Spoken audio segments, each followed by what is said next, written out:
Бүгін Кыргыз улуттук электр тармагы жогорку кубаттуулуктагы линиялардын жанына мыйзамсыз салынган турак жайлары боюнча рейд жүргөздү. Аталган рейд Бишкек шаарынын аймагында жана республиканын бардык облустарында өтүп, Кыргызстан улуттук электр тармагынын адистери катышты. Жогорку кубаттуулуктагы линиялар өтүүчү жер тилкелерин азыркы тургундар буга чейин 5-6 жыл мурда басып алышкан. Кененирээк кийинки материалда. Электр чубалыгылары өтүүчү кубаттуулугу 110, 220, 500 киловатты түзгөн аймактарда бардык иш-аракеттер жашоочулардын коопсуздугу үчүн электр тармагынын адистери менен макулдашышы керек эле. Ушундай аймактардагы жергиликтүү тургундардын коопсуздугун кароо жана коргоо боюнча эскертүүлөр жүргүзүлгөнүнө карабай, жашоочулар азыркы тапта тиричилигин улантып келишет.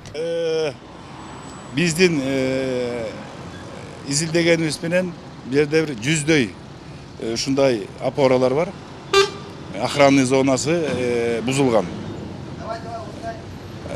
Бардыгына биз кат жазып, жергиликтүү өкмөттөргө, сотторго кайрылган каттарыбыз бар. Бирок тилекке каршы бул маселе жакшы чечилбей атат да. Время, когда фундамент только начался, жилые дома строят, мы приходили в 2015 году и фундаменты сносили совместно с правоохранительными органами, совместно айыльных аймаков с главой. Төмөнкү Аларча айылындагы үйлөрдүн басымдуу бөлүгү электр кубаттуулугу күчтүү чубалгыларга жакын жайга отурукташып алган. Жергиликтүү тургундардын айтымында кезинде аларга тилкелер мыйзамдуу деп берилгени менен эми минтип үйлөрдү сүрдүрүү аракети көрүлүп жатат. Ушул эле неме боюнча азыр прокуратурада кайрылып, прокуратура менен азыр неме болуп атат, Аламединский ровд иштеп атат. Биздеги багы неме фиктивный документтер боюнча эмне үчүн кандай болуп берилип кеткен.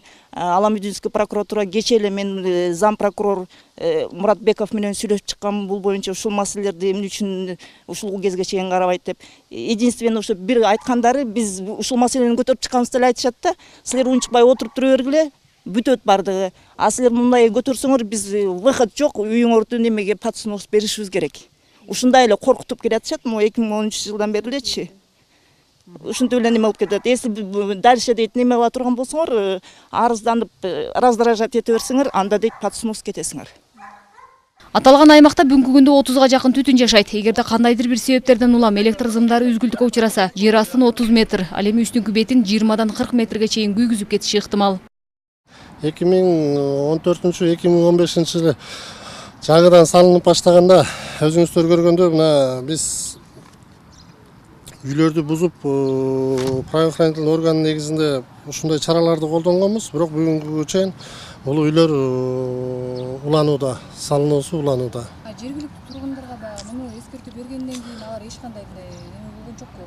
Жергиликтүү тургундарга учурунда эскертүү берилген, предписаниябыз таркатылган, но эч кандай чара колдонулбай келет ушулга чейин. Эми биз сатып алдык дейт. Эми баягы билбестик мамиле кылышабы. Электр тармагынын адистеринин айтуусу боюнча мыйзам бузгандарга бүгүнкү күндөн тарта чара көрүлмөкчү. Алгач жашоочуларга жазуу түрүндө эскертүү берилип, андан соң мыйзамсыз үйлөр сүрдүрүлөт. Шекер Сатыбалдиева, Махабат Курманбекова, Эмил Журоев, НТВ.